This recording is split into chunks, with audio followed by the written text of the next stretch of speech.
Good evening, everyone. Welcome to our program this evening. This is the first of this kind of talk that we're doing. It's called Clergy in Conversation. And I'm Cantor Eyal Biton, and to my right we have David Kosak. Rabbi David Kosak, and to my left, Rabbi Eve Posen. Rabbi Eve Posen. Now I'm louder than all the both of you, which Well, I didn't I want. wasn't going right, and now Okay. I'm in it. All right. Does that sound even to both? I want us to hear everybody, and I don't want anyone to overpower, so that we can hear clearly, and you don't have to adjust your ears. The topic for this evening that we chose, as we are approaching, just in a short while, in a few days, Yom HaAtzmaut, and we thought we would look at Yom HaAtzmaut post October 7th. This is the first Yom HaAtzmaut celebration of Israel's independence since the great horrific massacre of October 7th. And we thought we would have a conversation with each other, and at some point we would turn it to, it's a Q&A, but perhaps more of a conversation in C&A. So hold your thoughts, and we'll get to you, I hope. Rabbis, Yom HaAtzmaut is coming up. It is. Is it going to be a joyous one, Rabbi Kosak? Is it going to be a happy simcha? There's a Hasidic story about this rabbi who was always a jokester, always in a good mood, always laughing. And at a certain point, he stopped telling jokes, he stopped laughing, and eventually people started to ask, what's the matter? And he said, when I was younger, I could keep my head and heart in heaven at the same time that I could tell jokes. Now, which happens to some of us as we age, Rabbi, I can only do one thing at a time. Yep. Rabbi, because I just got the note that they can't see, because of the live stream video, they can't see you as much. Let's move you in a little closer. Pretend like we like each Yeah. other a little bit more. I'll move a little closer too. Yeah, no. We want to hear what you have to say fully, and we want everyone at home to be able to hear and see us all. So anyway, this particular rabbi said, when I was younger, I could focus on both heaven and humor at the same time. And once I really needed to focus on just one, I chose to keep my thoughts Be'avinu b'shamayim, on sort of God in heaven. So why is that story relevant? I think that, first of all, it points out that each of us is going to approach this a little bit differently based on our own personality, our temperament, whether we can, in a certain sense, have cognizance of this new era in which we're living and still enjoy it. And I think that's important. My grandfather always used to say that, and some of you have heard it, that in life you have to chase the simchas because the surus chases us. Right, and so we're in. For those who don't know, Surus. Yeah. So in life, you have to chase after the good times because the bad times just happen on their own. So I think it's going to be really interesting, and it's going to be an individual sort of emotive experience based on who we are. Last question for you before I ask the same question to Rabbi Posen. How about for you? Yeah, first of all, I mean, it's always dangerous to predict how I'll feel on a particular day in the future, right? I have to just be open to what happens or what comes to me at that moment. But I would not be surprised if it's of mixed emotions for me. Mixed emotions. Rabbi Posen. I'm going to answer both of your questions in the same place, because I've been thinking about Yom HaAtzmaut and what it's going to feel like, and I read this question of, is it going to be a joyous one, etc., and I could think of only what we do at a wedding, which is a wedding is always filled with the joy, and at the end we stop and we smash a glass to remind us of the brokenness in the world. I think about Pesach, where we have our cups of wine, but we take out a drop for each of the plagues, and I think that that's the model that Judaism and the people of Israel are based on, which is we hold moments of joy and moments of sorrow, and they can envelop one another in that space. I think it's very human to want to find joy and to live in the joy, and yet I know in the grief work I've been doing, that grief is there, and sometimes when we're grieving and we feel joyful, we feel guilty for having that joyful moment amidst all the sorrow, but that's all a part of the human experience. And so I think Yom HaAtzmaut should be perhaps a joyful opportunity to celebrate this moment and those that have worked to create the state of Israel and sustain the state of Israel and Am Yisrael coming together. And at the same time, it'll have that poignancy of taking out that drop of wine or smashing the cup. I mean, it's exactly Yom HaZikaron into Yom HaAtzmaut. It gives that purpose of blending the days together. And I think for me, it'll feel exactly like that. I appreciate that, and both of you are saying similar things in different ways, and that's very Jewish that we can hold two truths at the same time.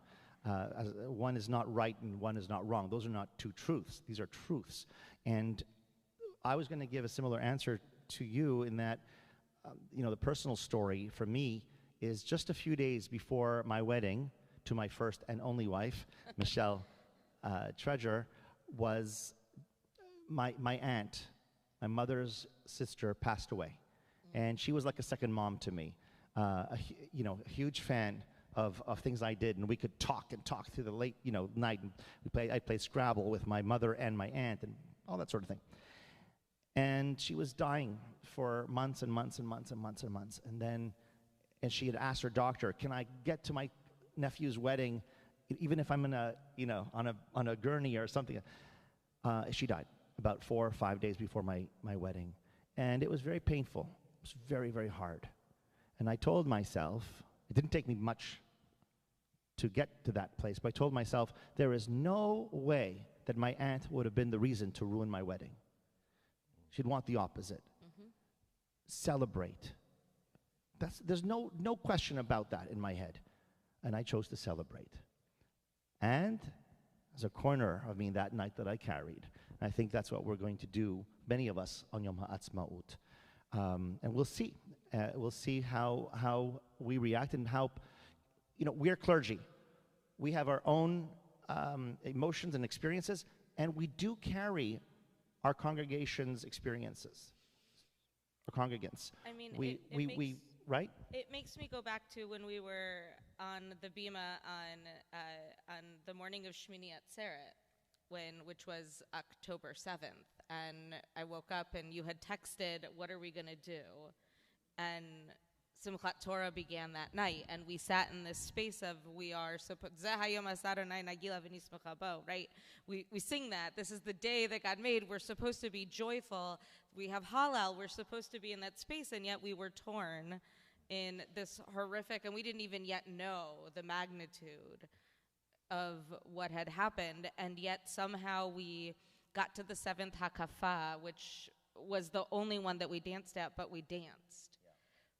Because that's what we had, that's what was needed to turn our sackcloths in the morning. I think in a way that may have prepared us a little bit as a congregation, or at least I think as clergy, I'm looking back on that exhausted moment of cathartic dancing really in the midst of grieving in order to be able to be present.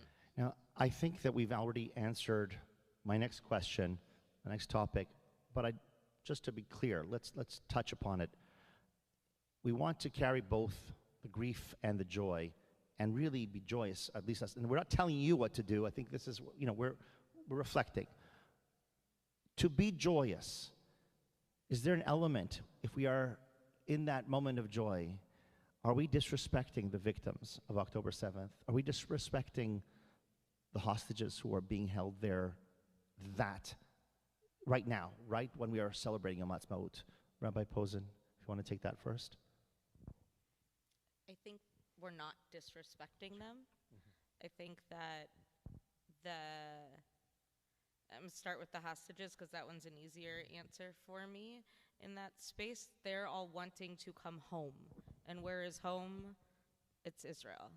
And so to be celebrating that state exists feels appropriate that they would want to come back as well. With the victims, I don't think it's disrespectful grateful. I think that there's a harder part of what it means to be in communal grief and mourning, and Jewish mourning practices are really clear in the first year about what you can and cannot do and where you can go. And as a people in mourning and a country in mourning, I'm grateful that Yom HaZikaron, Memorial Day, is right before that so it can be honored. And I wonder if some of the tamped down, because even though I think we should be joyous and this Yom HaAtzmaut can have joy, I do think it will be more tamped down because out of respect for the victims, we will dance again, and yet we're not ready quite yet to do that. Let's hear what Rabbi Kozak says. I have something I want to say Go to ahead, that. Kenna, go for it. Well, you remember you spoke about what happened on Simchat Torah, and I just said a moment ago that we carry your emotions. I don't know if you understand that. There's a back and forth vibe that's given during services, whether you're bored or not. We feel an excitement. We feel an ebb. We feel a flow. We do. And that evening, there was this trepidation in the congregation that we felt too. And it's this back and forth. You know, you give to us, we give to you, etc. And we are like, we are shocked. We don't know what to do. We're in grief. And we had these more gentle melodies and reflections that we started there. By the end, we were Jewish. We are part of Am Yisrael. We are something to celebrate. We are together. Am Yisrael Chai. All that came out. So I think it might be that sense of that growth of the trajectory of celebration. Rabbi. I feel good with what you guys Okay, okay. Well, I love it when people have the same thoughts as I do. And but well, you did write all the answers down. Right. No, but I jest, of course, to some degree. Now, one of the reasons that we had tonight is for so many people, October 7th, and I'm talking about American Jews in particular, the relationship with Israel, right? For some people, it's this. For some people, it's that. And there's a lot of trying to get. We look back at. I think there's a lot of reflection that has gone on in the Jewish community, and even for us Jewish leaders, and we are thinking about the meaning and value of this Jewish state to us and to the Jewish people. So, what is it fundamentally that we are celebrating on Yom HaAtzmaut? What is this day? That's an important question. We're celebrating the miracle. And so what is this miracle? Watch out, you might get what you asked for. Right? Yom HaAtzmaut is the miracle of returning to self-determination, to self-responsibility, to the messy politic of running a nation state. Watch out, you might get what you ask for, right? That is not easy. That is not all cookies and cream. So Yom HaAtzmaut is actually saying we want to be full adults. We want to have our own destiny in our hands in the land where this Jewish story began, in this country where our hearts and eyes and prayers were always linked. We want to know what it is like to test your values in the messy real world. That's what Yom HaAtzmaut is. And I think part of the difficulty for a lot of people, right, particularly as American Jews, we do not have that same level of responsibility of self-determination, right? Maybe within our communities we have to shape them, within our professional lives, yes, as American citizens, but we don't have that. And that's a very big divide, I think, between the American Jewish experience and the Israeli Jewish experience.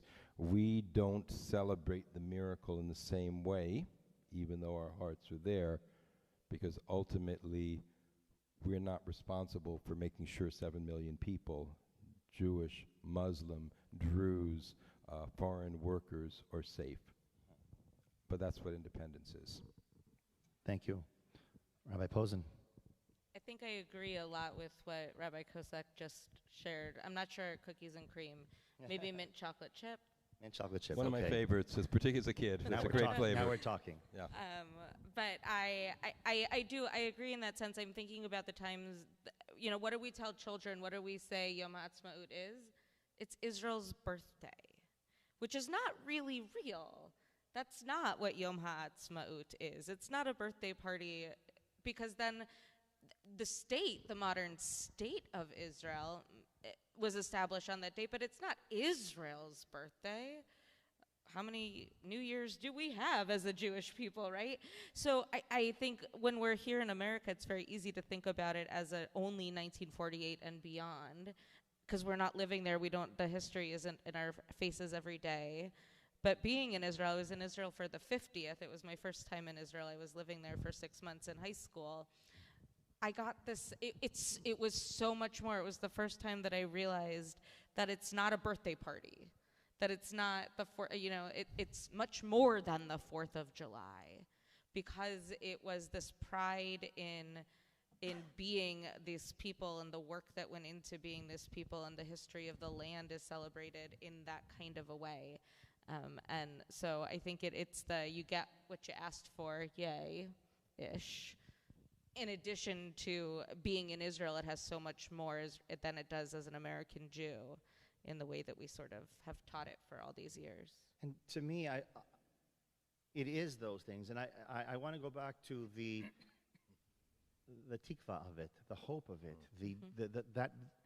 that ideal, not idyllic, but the dream of Israel. Liot am choshi, right? To be a free people in our own land. The hope of 2,000 years. To me, there is no greater miracle or no greater moment in the history of the Jewish people in 2,000 years than 1948, the birth of Israel. The Holocaust was, forget miracle, but it was pivotal. It was pivotal. Was horrific. And I would still say that 48, the birth of Israel, is the greatest miracle, the greatest and most important event, because there have been other calamities, there was the Spanish Inquisition, there were other persecutions at smaller levels, nothing like the Holocaust, but we've experienced that to this extent, that extent. We never experienced what leads to this responsibility. And I think that the value that, I don't know that enough people give the value to Yom HaAtzmaut that I think it deserves, which is, wow, we have a Jewish state. I think they did in 48, in the 40s and early 50s, and they danced and all that, and they had this rebirth of Jewish peoplehood, and I think we've lost that. Everyone's an adult here. I don't know who's at home. Ben Gurion's famous line about wanting a state where the criminals and sex workers are all Jewish. Yeah. Okay, just let that sit in. So to go from he was not saying that as a joke. We laugh maybe because it's a little bit uncomfortable. But the criminals, the life like any other state. But so you're getting to the. Go ahead. I was just gonna say, it's also a moment of hope in that fact. Yes. Laura and I had a little tiny car when we lived in Israel, and it was stolen. The only time we've had a car stolen. Right. And we thought, this is beautiful. Not initially. But why? Because the Jews stole it on this side of the Green Line and then brought it to the Palestinian chop houses on the other side of the Green Line, and they shared the profit from our car. And I thought, there's a possibility, hatikva, of hope. Right. The car we got in replacement was even worse, so what are you going to do? So, October 7th strikes. And I think that one thing that many people, that what has stirred a lot of people in the Jewish community is this realization. I think it was intellectualized before, but all of a sudden there's a realization that's real, that Israel's existence is still precarious today in 2023, when it hit in 2024. Did you feel yourselves personally? Did you kind of feel that in your kishkas, in your gut? For those of you, it's not figuratively, your gut, that Israel's existence was precarious. Rabbi Posen, or do you agree? I don't think I can disagree. Yeah. I think that there are some that would say yes. I sort of, Israel's existence has always been precarious. The day Israel, the War of Independence, right? Like the day 1948, the state of Israel. The next day, you're in a war. Like it's.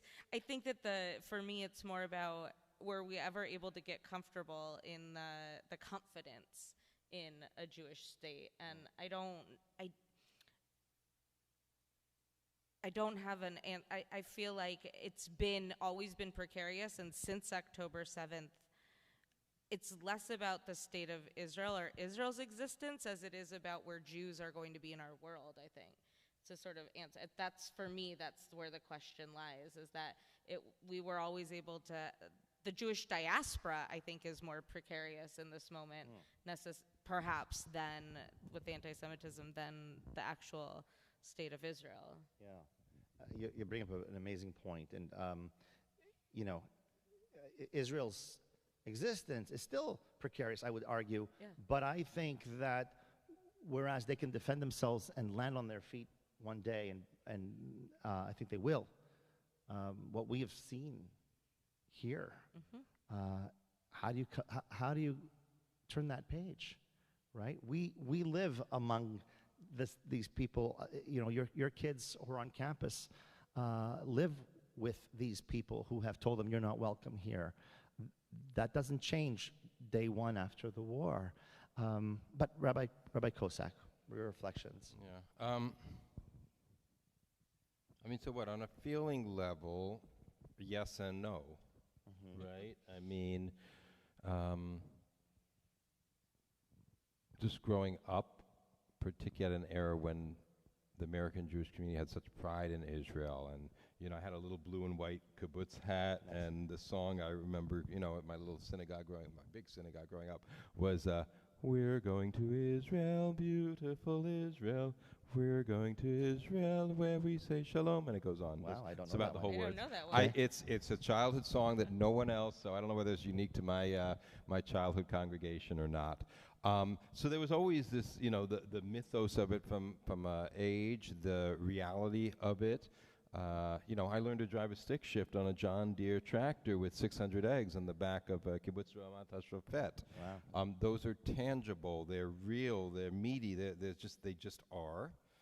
The history of Israel, its wars, we all always sense that precariousness of a certain era, and we are all more or less in Israel awareness. We're of the same generation, despite differences of age, right? There's a younger generation which has viewed and believed, and maybe even still thinks of Israel as this incredible powerhouse.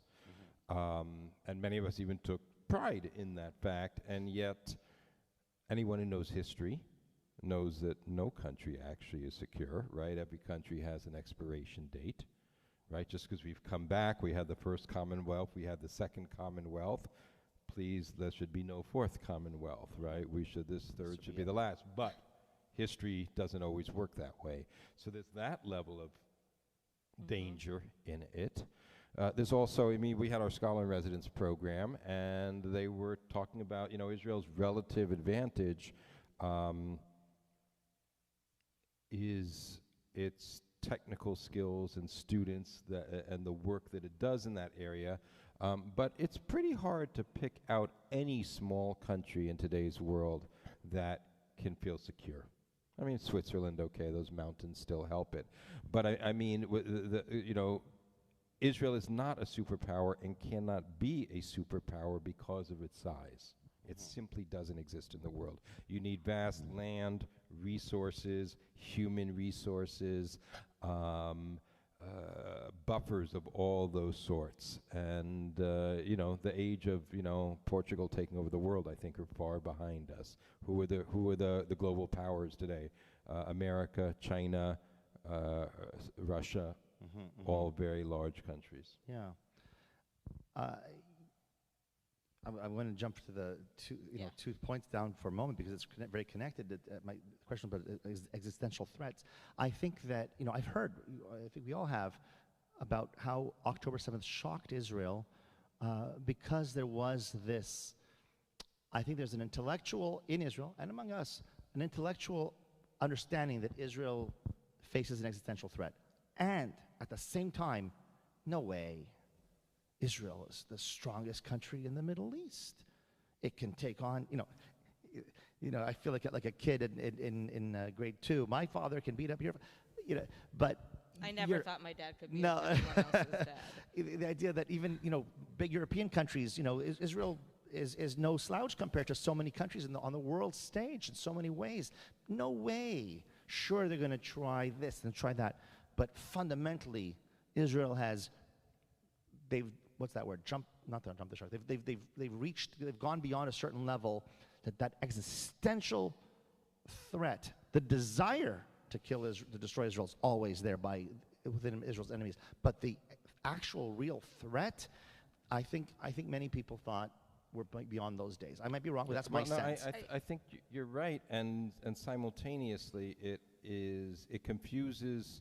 Look, America has learned this lesson again and again. Israel's learning it now. There's a limit to hard power in today's world, right? There are so many objectives that cannot be solved by strength of arms. Yeah. And sometimes there's no solution, which I think is kind of the difficulty in there.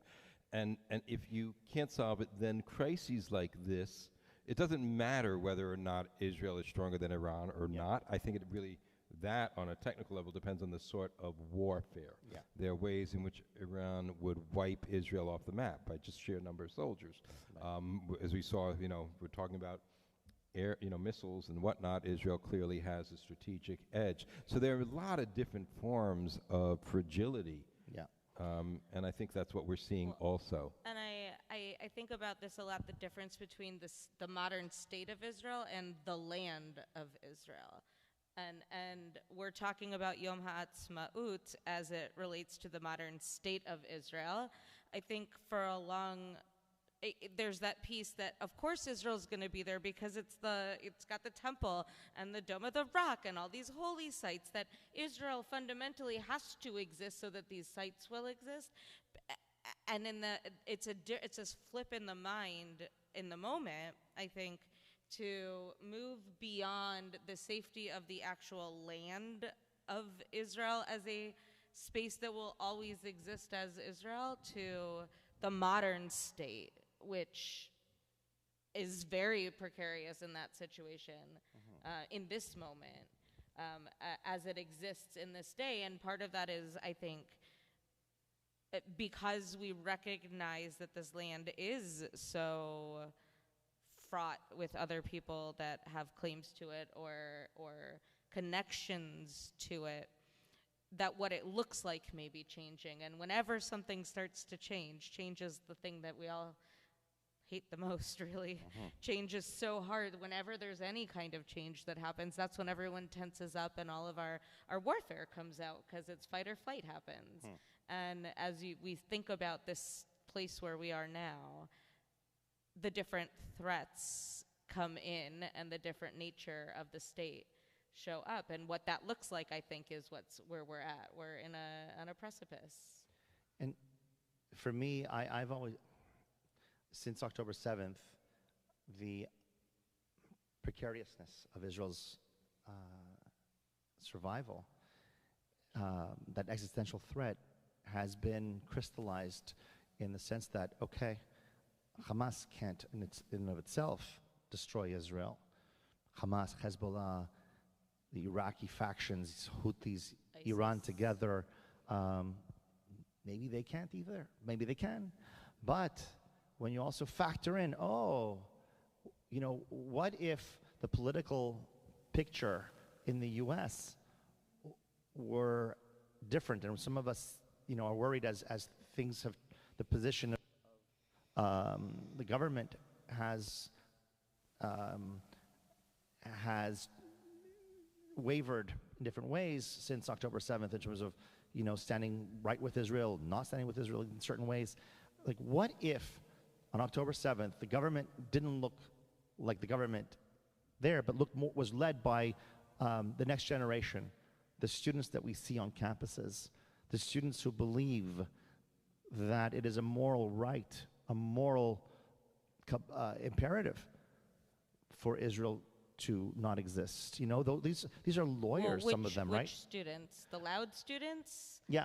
The ones whose voice, because I think there are students on campus, as we saw the letter from Columbia University students, if they were there, if that was the voice in leadership, it looks very different than some of these other voices. What I'm saying is, what if, what I mean by what where I'm going is, look, we had a supportive, whatever you may think politically, could it have been this, should it be that, October 7th, the United States stood with Israel. What if the government were not led by that, but we're looking at a generation down the line and they're not as favorable? If Israel doesn't have that U.S. support, is what I'm getting at. If it doesn't have that, can it survive? And I think that let's not get into all the geopolitical things, but that idea that, Israel's existence isn't as obvious, isn't as a given as I thought it was on October 6th. I think that is something that many of us have entertained as a thought. And I don't have a clear answer, and I don't want to give a clear answer because there are different answers to that. Let's go as you muse with that, and unless you want to say something. I feel like I need to muse with that. Go ahead. On your own. The thought process of that, I guess it leads me to the question of what Israel are we talking about? Is it the one that at this moment exists, or are we opening up an opportunity with Hatikva, with the hope that Israel could continue, with these other voices coming out, that it could continue to exist in a different sense? And that, like you said, not going into all the politics, but there are ways in which I think we could have that conversation and say it may not look like it does today, and that's not necessarily a bad thing. But it could be a very awful thing depending on who is working through that moment. So going to I've got musing happening here. Let's go to the awful place for just a brief moment. Hang on, everyone. Where? The awful place. Oh. Just for a moment. No, what I mean is this follows. Crystal ball. Will our grandchildren celebrate Yom HaAtzmaut? I want to entertain that, and then we'll come back. We're going to end with hope. But I want to ask that question. Rabbi Kosak's a lot closer to grandchildren than you and I, so. Well, I hope. I mean, we'll find out. Just touching on that, which is a beginning look, right? I mean, it's important for us to remember that France was Israel's major arms supplier for quite a long time, until geopolitics shifted and French withdrew and have continued, their relationship, I guess, more with the Arab world, and the U.S. stepped up. So we are in a multipolar world where support can come from many different places. So how does that connect to our grandchildren? So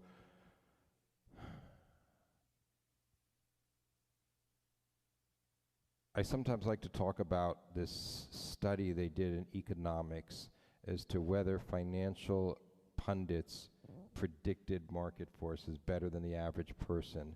And the study showed actually that they were less successful than the average person. They answered, in other words, under 50% correct for their predictions. So I want to, whatever I'm going to say, I want to put it from that thing. I have no expertise on there. With that crystal ball, and part of the challenge is that experts are aware of trend lines and always make the error of thinking trend lines continue as they are. Remember when the new economy of Silicon Valley had happened and it wasn't going to be bound by the old rules? I mean, there were thousands of articles in the newspaper. Didn't happen.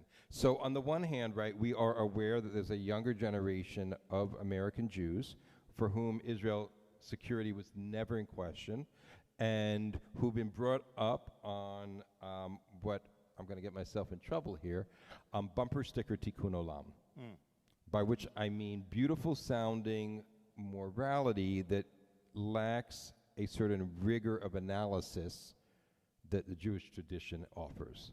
And I can defend it, so I'm okay getting in trouble a little bit with that. So on the one hand, we do have a trajectory line, trend line, where we do know that there's a gap happening. And on the other hand, what we're already seeing is what I'm, at least in my own head, have been sort of thinking about, the re-shtetlization of American Jewry. The re-shtetlization. So, right, I mean, we think of the shtetls as a place where Jews went because you couldn't be out in the larger world. And we're seeing lots of Jews coming back to synagogue and Jewish life in different ways and wanting to be involved and knowing that we share what this Brit Goral, this destiny of choice or not of choice, right? We know that one of the best forces for Jewish solidarity and unity throughout the ages has been anti-Semitism. Terrible to say, but that's a well-studied fact. And so that's the other trend line, right? That there are these forces which we look at and which are disruptive, and we don't like that change, as Rabbi Posen said, and which bring a lot of pain with and that we're all dealing with. But we're also seeing a certain strengthening. Yeah. So I'm not going to read the crystal ball, but I would say that the fact that I can see those two trend lines simultaneously means that if you're only choosing the negative outcome, you're probably Jewish. But that it doesn't have to be, right? But we have just as much, there's just as much of a source to see that this moment is strengthening us. Okay. Rabbi Posen. 5 words or less. No, just whichever way. You take the answer the way you like. 5 words or No. less, I remember I had a teacher used to say that. That's why I popped in my head. Take your time. Crystal ball. I don't think that Yom HaAtzmaut will always exist because that's what we do as Jews. We take on ritual and then we keep it forever and ever and ever, even when it no longer serves us, right? So second day Yontif. Let's just take in, why do we have a second day of the holidays? Punish we know what the clergy. calendar is, but yet we still do it because it's a part of our history. So I think Yom HaAtzmaut is cemented enough in the Jewish calendar that it will always be observed, whether it's the celebration or a day of mourning. I think that's where we're not right, and I hope that it's the celebration. I think that it in addition to that, will there be an Israel to... Yes, because Am Yisrael is here. There will be an Israel in the sense of that's who we are as a people, and we come together and we do that. And so it may look different. It's hopefully tied to the actual land and the state, and I want to see that happening. I think that it's turning in this moment to being as much about the establishment of the Jewish state as it is about us together as a unified force of Am Yisrael and what that means. Because when we say Am Yisrael Chai, Israel, the nation of Israel lives, we're not only talking about the state, we're talking about the people as well. So the answer is it has to be.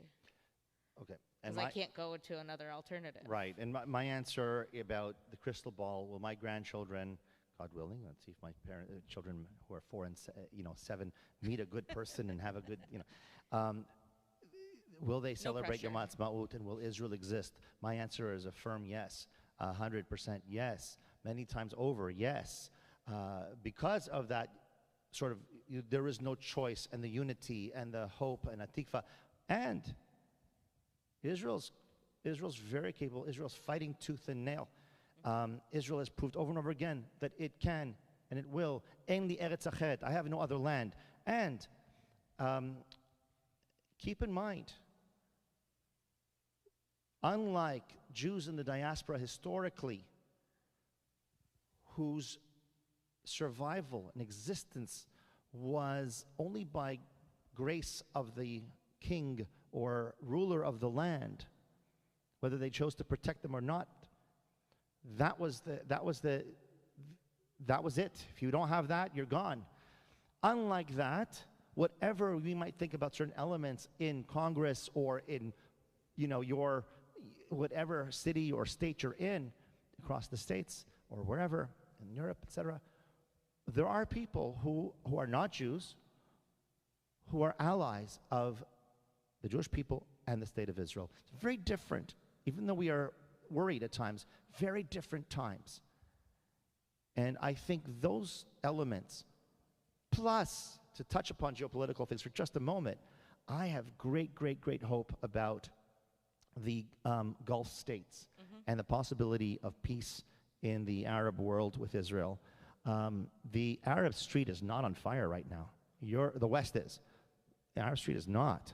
The Saudi Arabia was close to a deal with Israel, right? It was normalizing. At the end of the previous administration, there was one of the princes of Saudi Arabia went on Arab television and had an interview that was unheard of at the time, where he was extremely critical of the Palestinian leadership and making amazing overtures to Israel. And the talks have continued behind the scenes, and they have, there are interviews recently with the leadership of Saudi Arabia. They said, we're still on track. Wow. If they can overcome this, because Saudi Arabia and the Sunni Arab world does not want a Iranian-dominated Middle East. If they can do that, the future for Israel is very promising. And then we go back to so I think that's great. But now we go to our to American Jewry and the West. What is our relationship to Israel? What has October 7th taught us about, maybe not you personally, but it can be, but what has it taught the Jewish community, if anything, about our relationship to Israel? What does Israel mean, or what should it mean to us in the States? Either one. And the right answer is. Well, Rabbi, Posen, you and I, you went to this, you were on this mission to Israel in November? December. Yeah, December. And you were on my podcast, and we had an element of this conversation. We did. Yeah, I mean, I think I didn't think about Israel a whole heck of a lot before October 7th. That doesn't mean that I wasn't aware of what was going on in the world, or that I wasn't saying, Israel is always there, but it's the niggling in the back of the head. It's okay, right, that happened or this happened, but it wasn't, my thoughts on Israel as a whole have changed since October 7th. And I wrote about this before I went on the mission that I went on through Federation, that I hadn't been to Israel in 16 and a half years for a variety of reasons, but and my hardship with Israel was the only place, as a Jew, I can't be the Jew that I am because I can't be the rabbi that I am in the state of Israel. And there's a scar, I wrote about it, but there's a scar on my leg that is there from being hit by a rock at the Kotel while holding a Torah. And so the state of Israel pre-October 7th was a place of history, but also of tremendous pain, because my own Judaism was being attacked in that place. And now I've gone, and I was there for 2.5 days, and I have a yearning to go back, which wasn't necessarily there before that trip. Israel is in my every thought, partly because of the atrocities, partly because of being a rabbi. And as an American Jew right now, it is unfortunately how others are identifying me, whether or not I'm there. So as we live right now, Zionism and Judaism are considered one. Right? And that's really tricky for our own identities in this moment. I have to think about it because it's being thrust at us. My kids go to Portland Jewish Academy, and a month ago they were locked down because they were swatted. Somebody called it in to this moment because it was a Jewish school. They were swatted because of the tensions rising about Israel. So now my house every night has my son asking us to lock our doors, double check that we've locked the doors, triple check that we've locked the doors. We had to practice a lockdown drill. Wow. He's 7.5. So I can't not have Israel in my head, and I think a lot of American Jews feel that way, that the anti-Semitism has brought it to the forefront in a way that we would never have thought about it. It was always, if you ever needed to go somewhere, you could go to Israel, and I always thought, well, yeah, but I'd never need to go somewhere. That doesn't feel real anymore, to say I'll never need to go. And so Israel is that space of, it's a forced identity, I think, in this moment. It's a place that I connect with, and it's a place that I also feel like I want to scream that just like I don't always agree with our government, I don't have to always agree with the government of Israel, and I'm a different person, and we're not always, like, we're up here having a conversation. We are the clergy of Neve Shalom, but we are individual, three unique opinions. I also want to scream that out too, Right. in the world. We're 3 Jews with 7 opinions. So I don't know if Rabbi I thought it you was wanted 8 to opinions. 8. I was like, So, we disagree. what, 8 years ago or so, we started Israel 360 here. And if it were 1975, no one would have batted an eyelash. But when I started Israel 360, it was groundbreaking. It was bold and brave. Why? Because everyone was so scared of the Israel conversation that it was easier to avoid it. And now, Sinwar, Yimach Shemo, said, is so thrilled with what happened because as the Palestinian issue is back on the world table, I want to take that line from him and say Israel is back on the American Jewish table again, right?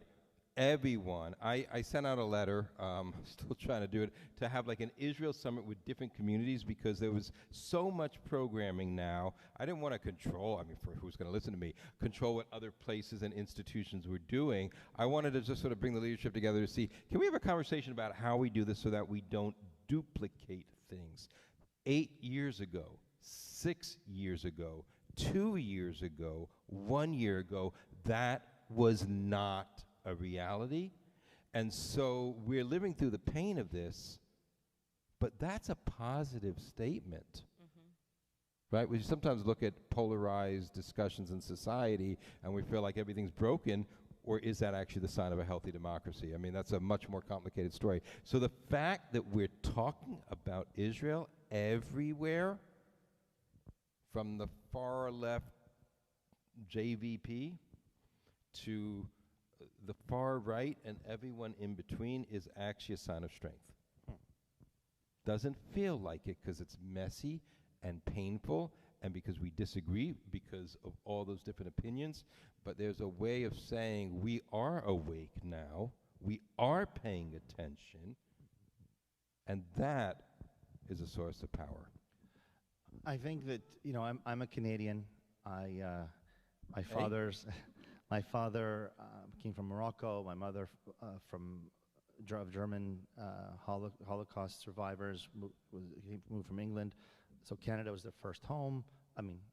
Second home. And I carry this,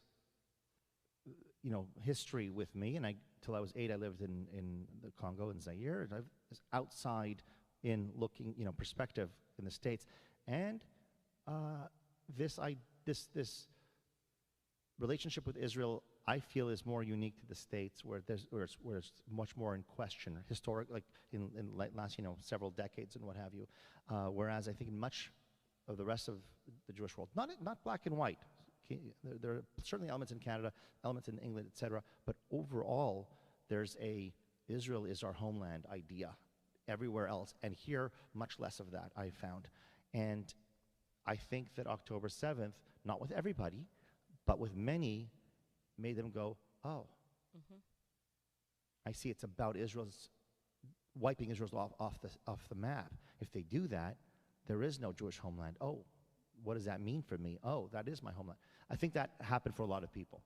And what I try to tell many people, that I care a lot about Israel itself, and I'm interested in the music and all that, but I don't think you need to be, because what I like to compare it to is an Italian American consider themselves ethnically Italian.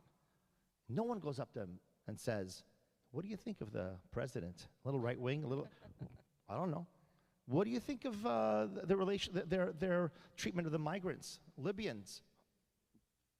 What do I know? I'm from New Jersey, or whatever that is, right? No one. You're Irish American. Yay, St. Patrick's Day. I love the four-leaf clover. I saw Lord of the Dance. Love that, or whatever that is. No one says IRA bombings of the 80s and 70s. I don't know. How do you feel about that? Where were you? What's your opinion on that? Nobody does that. And it doesn't matter how many generations later, there's this pride in their identity. We have this blessing and curse of having been kicked out of our land so long ago that we had many other lands before we ended up here or back in Israel for some of our friends and relatives, etc. And we've lost that ability to go, I'm from Israel by way of Morocco. I'm from Israel by way of Lithuania or whatever. We go, you ask a kid and it's sort of, they'll go, no, but my family's not from Russia, from Israel. My grandparents came from Russia or whatever that is. And I think it's harder to have that in your kishkas again, to go, oh, I am from Israel. And it doesn't matter what the politics are. You can hate the politics, but no one says an Ireland has no right to exist. And Italy has no right to exist because of its ethical behavior and this and that. Nobody does that.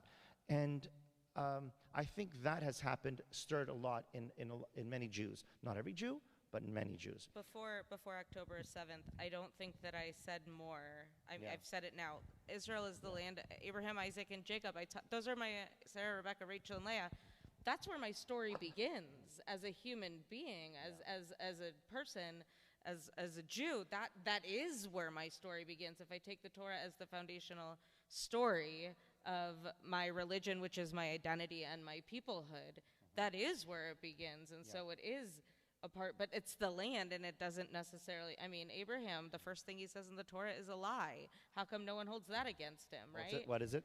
Oh, he tells Sarah to pretend that she's his sister, not his wife. That's the first time Abraham speaks. Wow. Right? That goes back to where he was, and it was Egypt, and it was Israel, and it was all this space, right? Like, that's where the story begins, and we haven't had to that hasn't mattered as much as if I tell the story. I've much more pre-October 7th identified with the fact that my mom's mother's family was ousted from Spain in 1492. And we have the family tree that goes back. Now, the Spanish government still won't let me claim anything there because I missed out on reparations from that and I don't speak Spanish. But I have the family tree that goes back to that moment.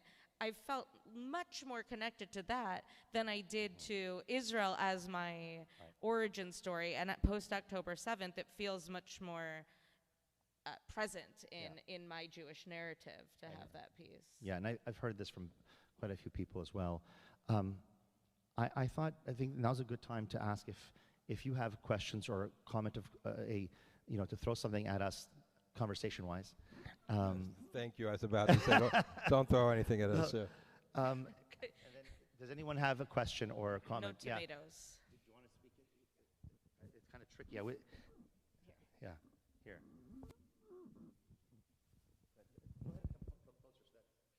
The live stream can see you. That was very enlightening. Oh, I'm supposed to speak If you to stand in what? the gotta be middle, in the then everyone's middle. going to get to see your beautiful purple You don't top. have to. They can hear okay. you. Okay, I'll sit right here. We have a great nephew who is at the Hartman Institute in Jerusalem. And I'm so excited for her to have this opportunity. There is a podcast called For Heaven's Sake with Danielle Hartman and Yossi Klein Halevi. Yeah. And I listened to it just the other day, and I was so taken by it because one of them said October 7th was a pogrom, a modern-day pogrom. And he talked about it. And I think it was Danielle said, I am not an October 7th Jew. I refuse to be a victim. And he said, I am an October 8th Jew because October 8th, we were unified. Thank you. And that was so powerful to me because we have children and grandchildren and now a nephew and a niece in Israel. And This is, go ahead. may I? This idea about how Jews see themselves, and certainly Israelis, we are not victims. We will not be victims. Why? I think we've been victims for so many years, and we couldn't count on others to save us all the time. Yeah. So can't see ourselds that way. We refuse to do that. And today, we live in a society, certainly the last 5 years, and certainly more, but certainly the last 5 years, it's become much more of this on campuses in our society, where it's oppress and oppressed. And the more oppressed you are, the more good you are, and the more you're liked and you're considered, The Olympics of suffering. the Olympics of suffering and oppression, yeah. And Jews we maybe have a history of oppression, but we will not see ourselves that way. And it doesn't win us any friends this way because it's that Olympics of oppression. Rabbi Kos, I don't know if you wanted to add anything to this idea. I mean, so bravura at a time like this is understandable and also dangerous because October 7th exists and Israelis were victims and Israelis were victimized. What Danielle is stating is I am not going to interpret my trauma in such a way that it becomes permanent, that becomes PTSD, such that I view myself as a victim. But that's 100% Israelis were victims, and we are also victimized by the ripples and repercussions of that. Yeah, and I would rephrase it to say, I will not be defined as a victim. You may be a victim, but it's not the entirety of your being. And I think historically that's been one of the greatest things about the Jewish people, right? I mean, if we're doing the Olympics of suffering, we're at least on one of those three podiums, right? I mean, come on, okay? Maybe sometimes it's only the bronze, but like we got the gold many times. Okay, silver. But that has not only defined us, it hasn't stolen our power. I mean, so 1066. Massacre of Grenada. Muslims in charge killed hundreds or thousands of Jews that day. Hard to track the data. But thousands, we're talking about more than October 7th,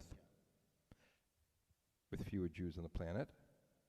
And Al-Andalus was also a golden age for the Jews. So one of our periods of tremendous victimization of oppression against us, discrimination, was also a golden age of the Jews. Not every place where we suffered or were oppressed turned into a golden age, but enough did, right, that we can look at it and say that's something that's really, boy, everyone needs to know that, right? This is one of the lessons of Jewish history that would maybe change this bizarre view of the world that we have. In a place of oppression, get doing, get creative, embrace life, which brings us really back to our first question. Is it okay to celebrate on Yom HaAtzmaut? Betach sheken. Why wouldn't it be? I mean, I think that goes back to what they've done with the Nova site, right? So at the site of the Nova Festival, they planted a tree for everyone who was murdered there. And it's a tree, there's their picture. That moment of it's October 7th and yet this death and destruction and horror happened. And when you go there, and I didn't get to go there in December when I was there, but when you go there, and it wasn't open yet because it was still being cleaned up from the massacre. But now when you go, you're seeing trees, you're seeing life, you're seeing celebration of growth that can happen there. I think that's what an October 8th Jew is. And when I was in Israel, it was still October 7th, and that was what we heard. Yeah. Every speaker said, it's still October 7th, that they hadn't moved on. We were at kibbutz near Oz, and there were still half-drunk bottles of wine next to Sukkot in December, because that's what they had done on October 6th in the evening. They'd sat out at their Sukkot with wine and celebrated Simchat Torah and the end of the holiday. And it was very much frozen in time as October 7th. I think Yom HaAtzmaut this year perhaps is October 8th in that sense, that it brings us to this next moment that allows a little one tiny step away, and yet for the hostages and their families, it's still October 7th. Yeah. And they're still in that, and that's sort of the mentality of yes, and we will celebrate and. So you brought up for me, Israel is unfortunately one of the world's masters of making andretot, or monuments. History has given them lots of occasions. So after the Frank Sinatra cafeteria bombing at Hebrew University, and after it was cleaned up, in the courtyard directly outside of that, a tree is planted at a 45-degree angle, like a mezuzah on the door. So it's life, but it's life that's marked and that remembers and that knows that something bad happened here, and yet it's still life. Nice. Anyone else would like to? Yeah. It's easier for Yeah, you yeah, to yeah, yeah. get out.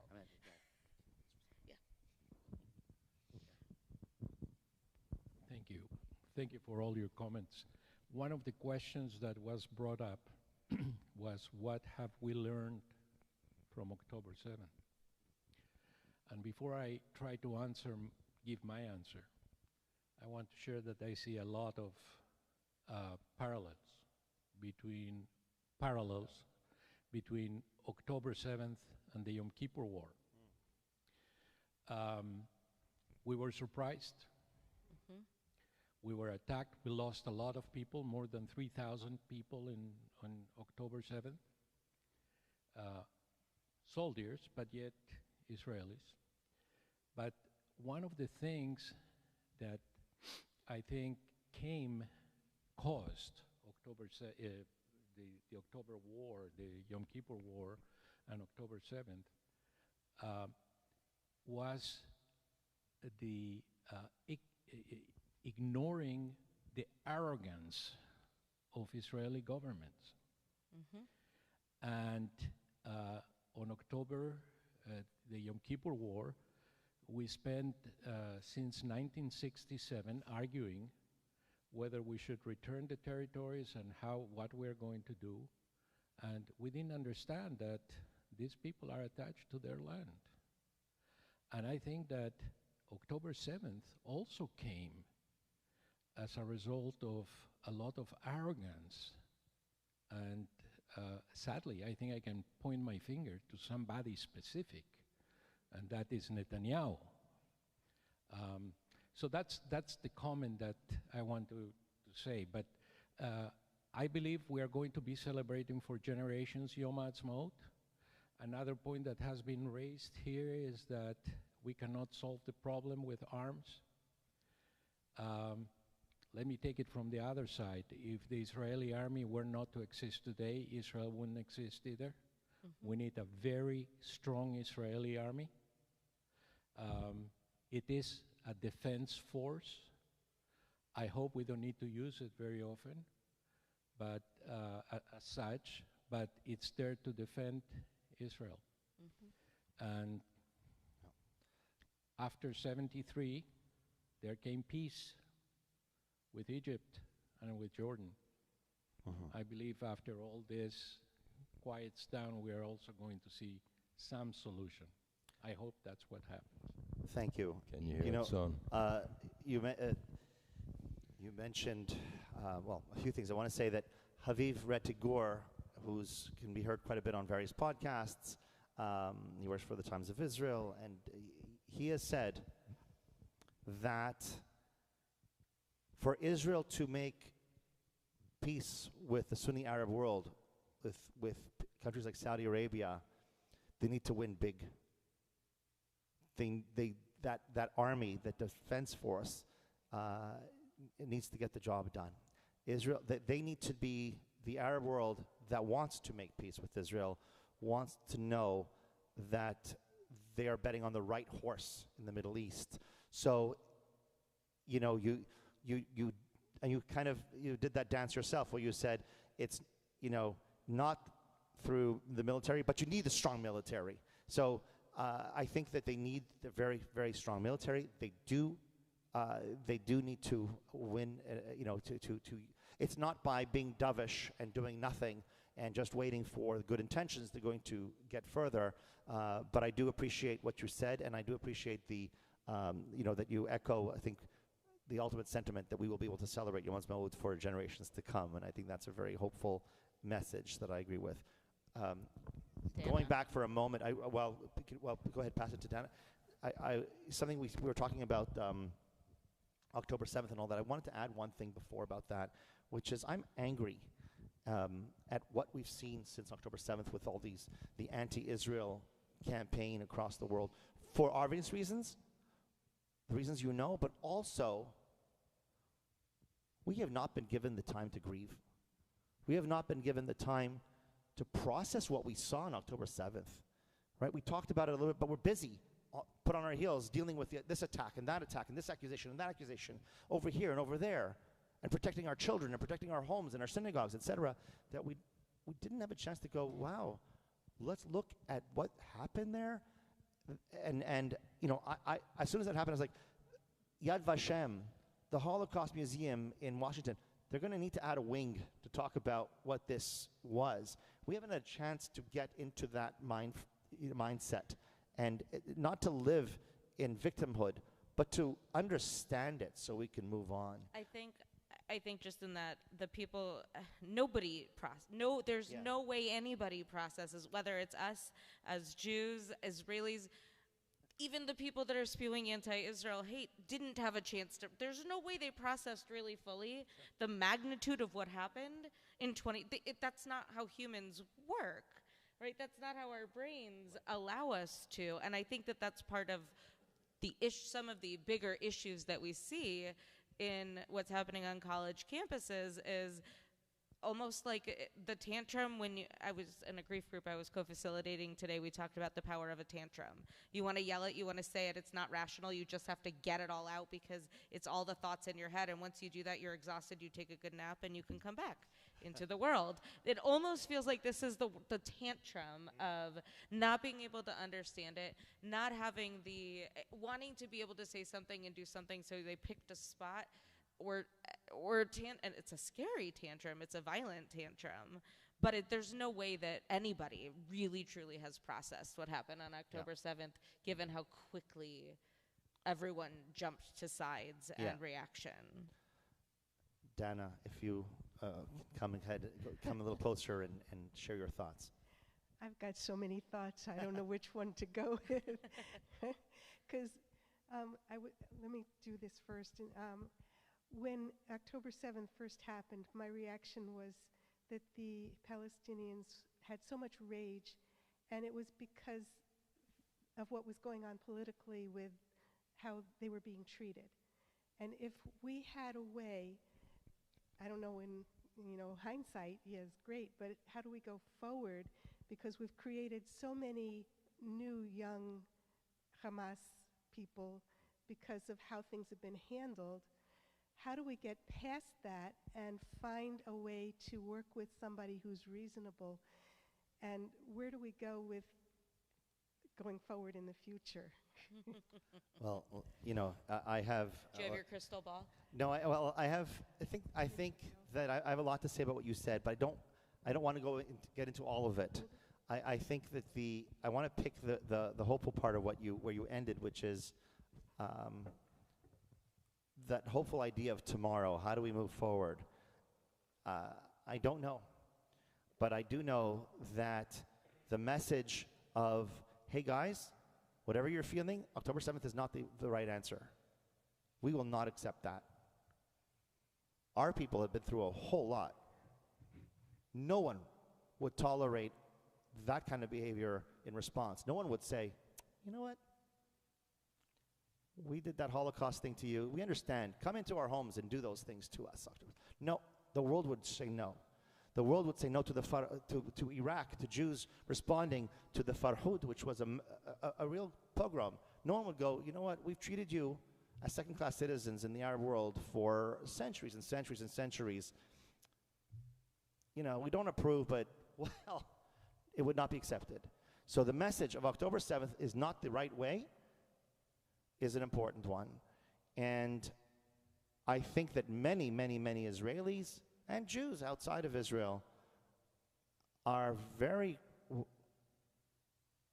I don't want to say hopeless, but perhaps despondent, not knowing what partner they have, right? The ones who committed this, or the ones who pay the salaries for people who commit things like this. Something is needed, and I don't have the answer. I think that Israel has tried. Lots of Israelis have tried for a few decades, but I don't know what you guys think.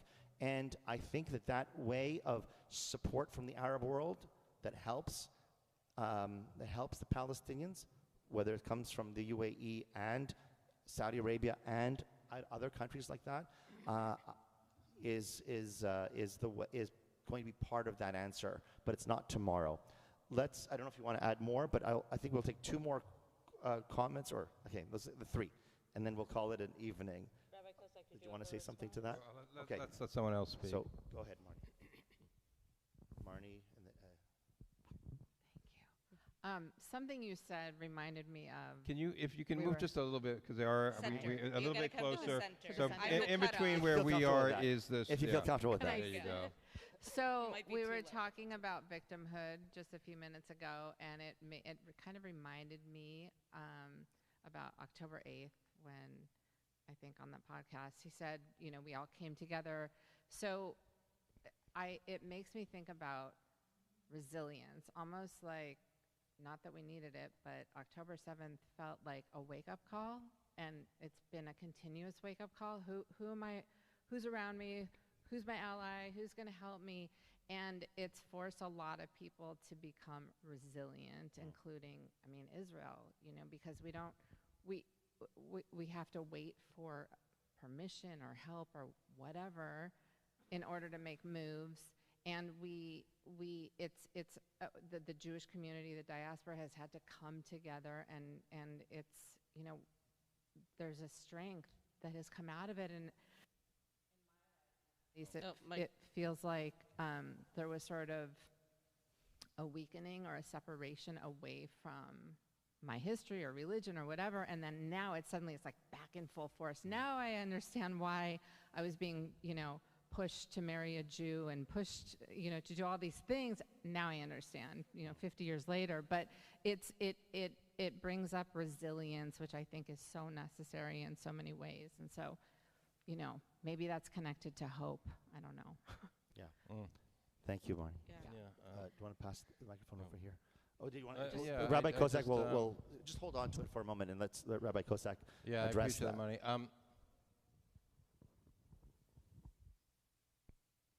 So one of the things that I like to check each year, and I've talked about on occasion, is the World Happiness Index. And this year's World Happiness Index, the data was actually gathered after October 7th. Right? In the month and a half or 2 months after. Israel was number 7 in world happiness, up there just below the Scandinavian countries, who maybe do have it about as they good as always you win. can get, right? America dropped a bunch of spots and is now 24th place. 24th place. So when you talk about the way that you've drifted, first of all, America is a great land of forgetting, right? America, in order to build the future, to always be new, is all about forgetting our roots. And that dynamic that you're talking about is the American dynamic, forget who you are so that we can become something else. And that is one of the reasons, I believe, why we're not so happy, right? Knowing who you are, where you are, your rootedness, having a sense of yourself is one of the core definitions, right? Number 7 in the world with an existential threat. Right. You want to ask about the mystery of Jewish survival, well, there's an answer right there. So thank you, that's excellent. I just wanted to say about that resilience, that can't happen unless, and you touched upon that, unless you're confident in identity, in your roots, in where you stand. And I think that we're seeing a lot of people reconnect with that in the States, a lot of Jewish people, and some who don't. And as a result, they don't have that, not just happiness, but that resilience. That resilience can only happen if you go, yeah, I'm part of this larger story. I mean, that's how the Talmud came to be. Ah. They were diaspora Jews, right? That's, in essence, why we have the rabbinic Judaism we have today, is the resilience of spirit of, this is important no matter what. You can destroy our temple. We're still going to live this way. How are we going to do that? We're going to dig into it. We're going to come up with new identity. We used that a lot when it was COVID, and we were talking about how do we do it all, right? That was the pivot. Right. That was that. But I think it extends to this space as well, that's the resilience, is the identity is at that core. And when that's there, that's what the through line can be. Yeah, nice. Well, first, I appreciate having this forum. This has been really helpful to me. Oh, good. And I think for everyone else. But my crystal ball is also in the shop. However, I've been just fascinated by the eternal light, and I've been kind of staring at it throughout the evening a lot. And I think it is prescient that it's here with us today. That's Well, thank beautiful. you. Can you pass the microphone over to Sharon? Yeah. Okay, I've never spoken in one of these. Right in the microphone. You got to hold it up, and if you come right into If you this wanna be area, seen. you'll be on. Yeah. All right, so I wasn't. Right. Okay, Right over there. yeah, Yes. yeah, okay, gotcha. Thank you. Like an Um, ice cream cone. I don't know if anyone has listened to Inette Wilf, Yeah. who is a politician, author, lover. You know, if you watch Call Me Back, you know, Einat listen Wilf. to Call Me Yeah. Back. EINAT Wilf. Well, she says she pointed out something in a podcast I was listening to called West-splaining. You see, I'm thinking, I agree with her. You know, we don't give enough respect to the Palestinians and even Hamas. Look at what if you think about the Mike, a little Palestinians. closer, please. And we want Oh, to make sorry. sure everyone can hear. If you think about the Palestinians, they always mean what they say, and they say what they mean. They say they want to destroy Israel, they hate Jews, and they want all the land. They say this constantly. And the West, we re-explain it. No, they don't really mean that. Yeah. Well, they actually do mean that. Look at what Hamas has accomplished. I mean, just getting rid of the dirt from the tunnels is a huge thing. They collect taxes and keep all the money for themselves. They have the UN run everything, and they're great at social media and all that. And yet, we continually explain them away. What's my point? My point is I believe what they say, okay? And I believe that the only way to fix this is, and by fixing it, is to de-radicalize the Palestinians so that they're willing, they don't have to like us, I don't care. But they have to be able to live side by side with people they don't like, which is something we all do. And so that's what I say. I don't believe that the college protests are benign. I think every single one of them is my enemy, and I can't think of any other way. And I also don't think I have a seat at the Democratic Party table. So thank you for sharing your thoughts. You have more. She has more thoughts. Look, the one thing that that Yom HaAtzmaut, October 7th, put it another way, October 7th has shown many Jews in the States and around the world is to open our eyes and be aware of the world that's around us. So many of us have been utterly shocked. We may have known there was anti-Semitism. We may not have known how much. We may not have known who or what organizations. I've heard so many people say, feel politically homeless. I don't just mean about political parties, but among certain groups on campus and society. I thought I was part of them. They were accepted me, but now they don't. All those things. I'm not telling you who to vote for, what's the right answer. We have different types of people and Jewish identity is a rainbow. And no, we can't live in a bubble where we don't keep our eyes open and we're not aware of the reality. We talked about the precariousness of Israel. Israel can't afford to be complacent and not be aware of the threats around her.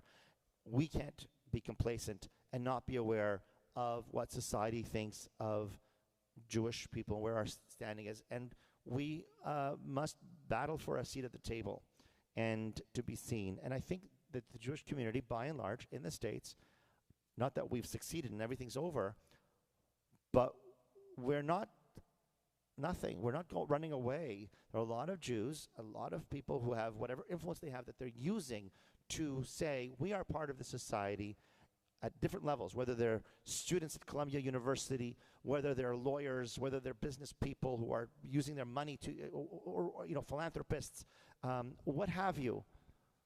So I think that there's room for, now, how does this connect to Yom HaAtzmaut? Because we're talking about Jews in the place that we have in the States, but I wanted to touch upon that. Instead of talking about the specifics of your message, it was this larger idea that while Israel, for Yom HaAtzmaut, cannot, looking at Yom HaAtzmaut in terms of Israel cannot afford to have its head in an ideological bubble that doesn't look at the world around it, and neither can we. And I think with that awareness and strength of peoplehood and connectivity to Israel, that sense of unity. Now, unity does not mean oneness. It doesn't mean that we don't recognize there are differences politically and socially and otherwise. With that sense of we are connected to each other, and we're connected to that land, that beautiful land of Israel, historically and today. If we don't have that, we don't have anything, but we have that.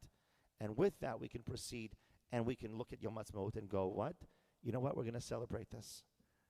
We're going to celebrate this as one people with multiple colors and multiple, shades of that rainbow and all that, and we can be together. Now, somebody mentioned the podcast of Klein Halevi, I think, and Call Me Back.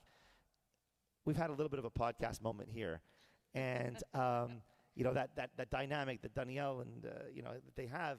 I don't know if we have that same sort of rhythm, but I will say that it's been a pleasure sharing, having these conversations with my colleagues, with Rabbi Posen and Rabbi Kosak. Once in a while, we chat about these things in passing, but we don't really have a chance to get into it, delve into some of these issues. So I've appreciated it, and I think I'm going to speak on behalf of you. I think that we all appreciated having this moment to have this conversation with each other, and I really hope we can all look at each other on Yom HaAtzmaut and say Chag Sameach. And if you want to do that, Yom HaAtzmaut has a community celebration at the Middleman Jewish Community Center on Monday the 13th. That's this Monday from 4:30 to 7:30. They are asking for you to pre-register. It's a $5 cover. If that's a problem for anyone, let us know, and we'll take care of the $5 for you, $15 per family. The reason for registration is for security, as you can guess. They are really moving into that space to keep a really secure space. But it's, as somebody who's, people ask all the time, what's getting you through? Coming together in community. The more we've seen it on Shabbat morning, morning minyan even 7:15. You want to come to morning minyan? It's a great opportunity to come together. But this will there be a celebration? There's a band. It is what's been put together, but I think coming together in community is one of the best ways to also lift our hearts in these moments as well. Amen. Final thought, Rabbi Kosak? I'm thinking, for whatever reason, of Sartre, who wrote a book, the French existentialist, wrote a book about anti-Semitism, I believe called The Anti-Semite, but I had to read it in translation back in the day. And he said something, if I'm remembering, it's been at least 5 years since college. He said, anti-Semitism is not a Jewish problem, it's a non-Jewish problem.